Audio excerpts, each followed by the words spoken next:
আমি পাপী, আমার বাবা পাপী, আমার মা পাপী, আমার দাদা পাপী, আমরা সবাই পাপী। আল্লাহ রাসূল বললেন কুল্লুকুম খাত্তাউন, তোমরা সবাই পাপী। ওয়া খায়রুল খাত্তাইন আত-তাওয়াবুন। আর এই পাপীদের মধ্যে সবচেয়ে ভালো পাপী ওই পাপী যেই পাপী পাপ করার পরই তওবা করে, ইস্তেগফার পড়ে, ঠিক কি না? পৃথিবী না জানুক আমি তো জানি,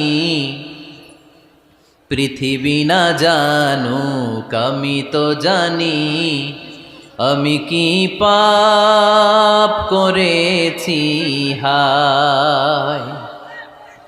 আমার পাপের করলে বিচার, বাঁচার আমার নাই উপায়, দয়াময় প্রভু মা।